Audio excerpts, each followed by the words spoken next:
They say the truth always comes out eventually, but nobody expected it to walk through the church doors on a wedding day.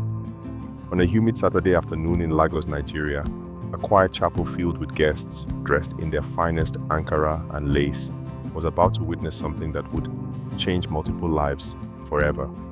The organ played softly, flowers adorned every corner, and a bride stood radiant in white, seconds away from saying the words that would bind her to the man she loved. But then the doors burst open, and a man nobody expected to see again stepped into that sacred space, carrying with him a secret that had been buried for far too long. What he said next stopped everything. The music died, the congregation froze, and the bride's smile faded as she realized that the ring on her finger, the symbol of her future, was connected to a past she thought was gone forever. This is the story of how one moment of truth unraveled years of carefully constructed lies, and how sometimes the hardest thing to do is face what we have been running from all along. Before we dive deeper, let us know in the comments where you're watching from. We would love to hear from you. And if you are new here, click on the subscribe button so you never miss any of our upcoming videos.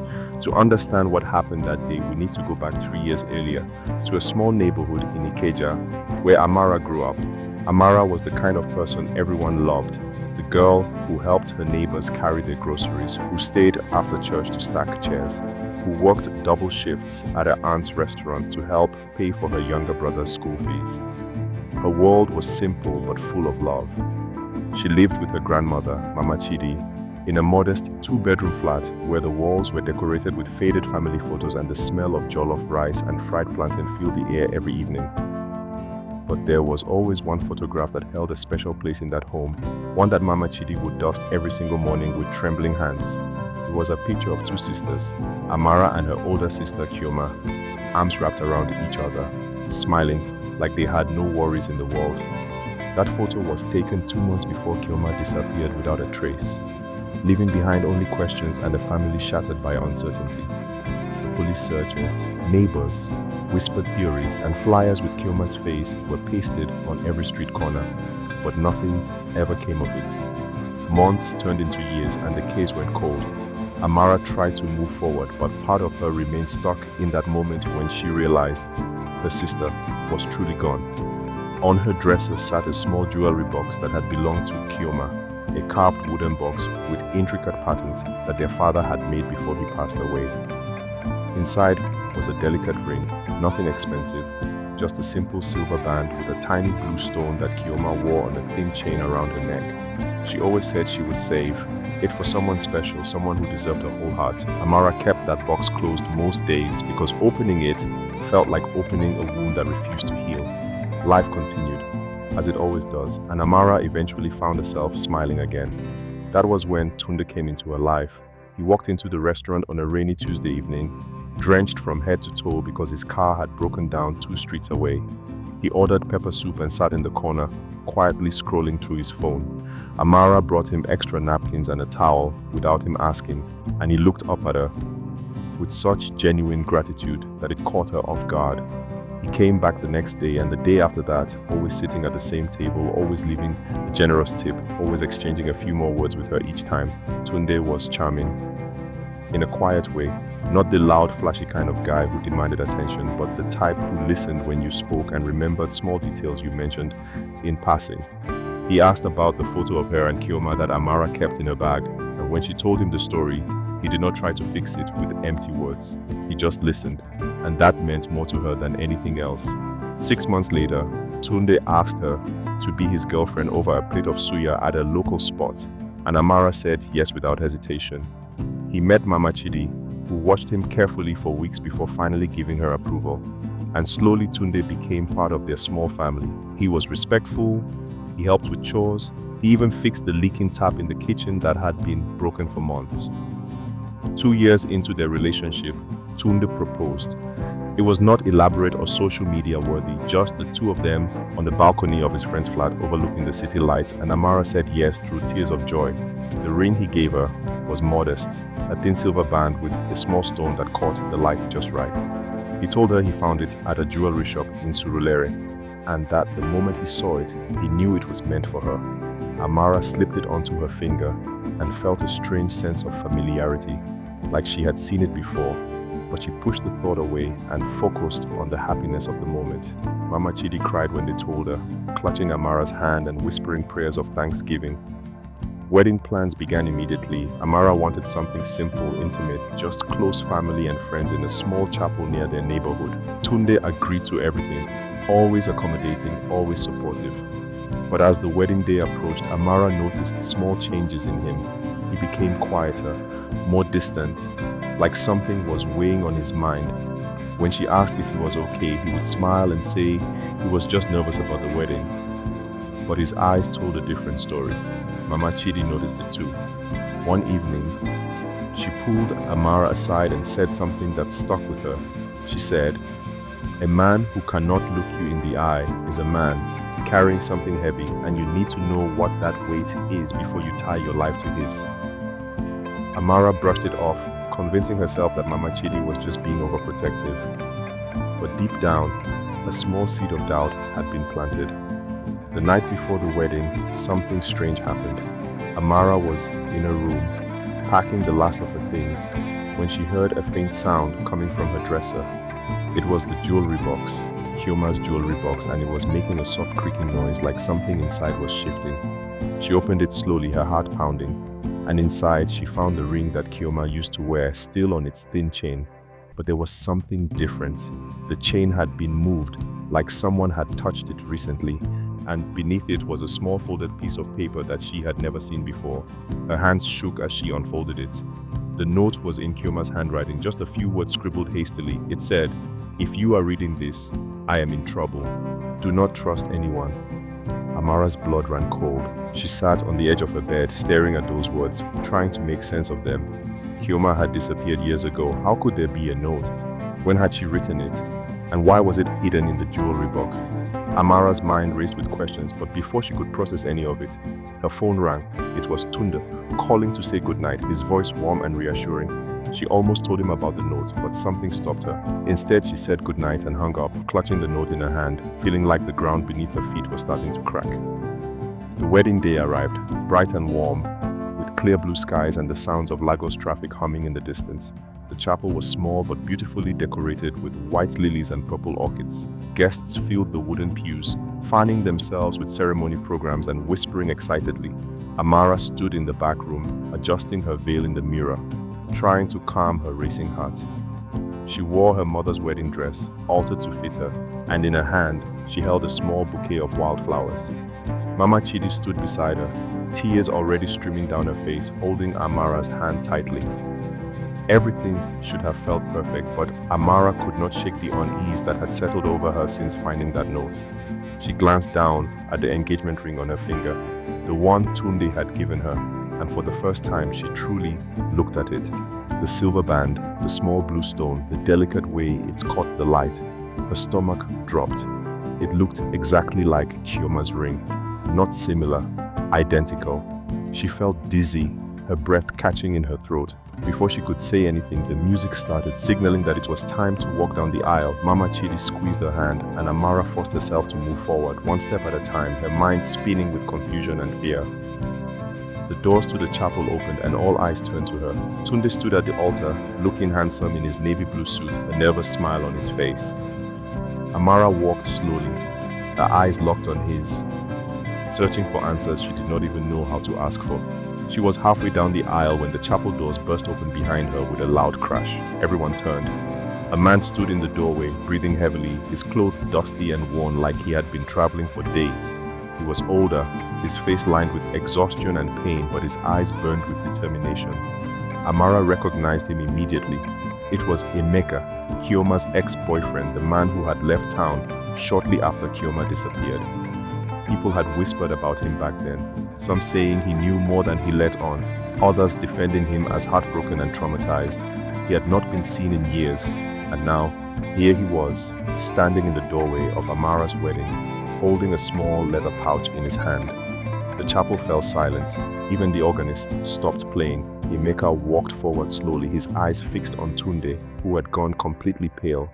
Emeka's voice was steady but filled with emotion when he finally spoke. He said, before you say I do, you need to know what happened to Kioma. You need to know who is responsible. And you need to know where that ring really came from. The air in the chapel became suffocating. Amara felt like the walls were closing in. She looked at Tunde, whose face had drained of all color, and then back at Emeka, who was now standing just a few feet away from the altar. Mama Chidi let out a soft gasp, clutching her chest. The pastor stepped forward, trying to restore order, but Emeka raised his hand. He said, "I have been carrying this for 3 years. I have been searching for the truth for 3 years, and I finally found it." He opened the leather pouch and pulled out a thin silver chain, the kind you would wear around your neck. Dangling from it was a ring, the exact same ring that Amara was wearing. The congregation erupted in whispers. Amara's legs felt weak. She looked down at her own hand, at the ring Tunde had given her, and then back at the one Emeka was holding. They were identical. Emeka turned to Tunde and said, "You told me you did not know anything about her disappearance. You told me you barely knew her, but you gave her ring to your fiancé. How did you get it, Tunde? How did you get Kioma's ring?" Tunde opened his mouth, but no words came out. His hands were shaking. Amara's heart pounded so hard she thought it might burst. She took a step toward him and asked in a trembling voice, "Tunde, what is he talking about? Where did you get this ring?" Tunde looked at her, and for the first time since she had known him, she saw fear in his eyes, real, raw fear. He said, "I can explain." But those 3 words only made everything worse. Emeka continued, his voice stronger now. He said, 3 years ago, Chioma told me she was in trouble. She said someone was threatening her, someone she trusted. She would not tell me who because she was scared. The last time I saw her, she gave me that ring and told me to keep it safe. She said if anything happened to her, it would be proof. A week later, she was gone. I searched everywhere. I went to the police, but they did nothing. So I left. I could not stay in a place that reminded me of losing her. But 6 months ago, I met someone who knew the truth. Someone who told me what really happened that night. And that someone pointed me to you, Tunde. The chapel was completely silent now. Even the traffic outside seemed to have stopped. Tunde's jaw tightened and he finally spoke. He said, "I did not hurt Kioma. I swear I did not hurt her." "But you knew something," Emeka pressed. "You were there, were you not?" Tunde's shoulders slumped. He looked at Amara, and in that moment, she saw the truth in his eyes before he even said it. He whispered, "It was my brother." The confession hit Amara like a physical blow. She stumbled backward and Mama Chidi caught her arm. Tunde continued, his voice breaking. He said, "My brother, Femi, he was involved in something bad back then. He owed money to the wrong people and he was desperate. Kioma found out. She worked at the same company as him and she saw documents she was not supposed to see. She confronted him. He panicked. I did not know any of this until it was too late. By the time I found out, Chioma was already missing. Femi came to me that night, terrified, covered in blood. He said there had been an accident. He said she fell and hit her head and he panicked and did not know what to do. He begged me to help him. He said if I did not, he would go to prison and our mother would die from the shame. So I helped him. I helped him cover it up. I am not proud of it. I have lived with that guilt every single day. Amara felt like she was going to be sick. She asked, "Where is she, Tunde? Where is my sister?" Tunde's eyes filled with tears. He said, "I do not know. Femi would never tell me. He said it was better if I did not know. All I know is that he took her somewhere outside the city. I tried to find out. I tried for months, but he shut me out completely. And then he left the country. He is in South Africa now. He has been there for 2 years." Emeka stepped forward, his voice hard. He said, "And the ring? How did you end up with Kioma's ring?" Tunde looked down at his hands. He said, "Femi gave it to me before he left. He said he found it at a pawn shop and thought it would be a good gift for someone special one day. I did not know it was Kioma's. I swear I did not know. But when I saw it, something about it felt familiar. And when Amara showed me that photo of her and Kioma, I saw the ring around Kioma's neck in the picture. That is when I knew. That is when I realized what I had done." Amara's entire world collapsed in that moment. The man she loved, the man she was about to marry, had been complicit in her sister's disappearance. He had helped cover up whatever happened to Kioma. He had looked her in the eye every single day, knowing the truth, and said nothing. She ripped the ring off her finger and threw it at him. It hit his chest and fell to the floor with a small, hollow sound. She said, "You let me believe she abandoned us. You let Mama Chidi cry herself to sleep every night for 3 years. You let me wear her ring like it was some romantic gesture. How could you?" Tunde reached for her, but she stepped back. He said, "I wanted to tell you. So many times I wanted to tell you, but I was terrified. I thought if I told you, I would lose you.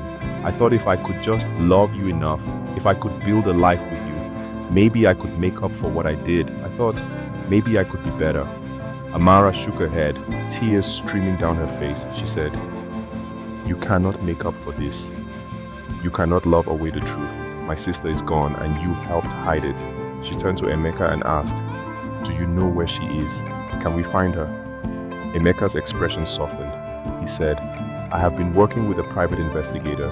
We think we know the area. It is a construction site that Femi's company was developing back then. They poured concrete over parts of it before finishing.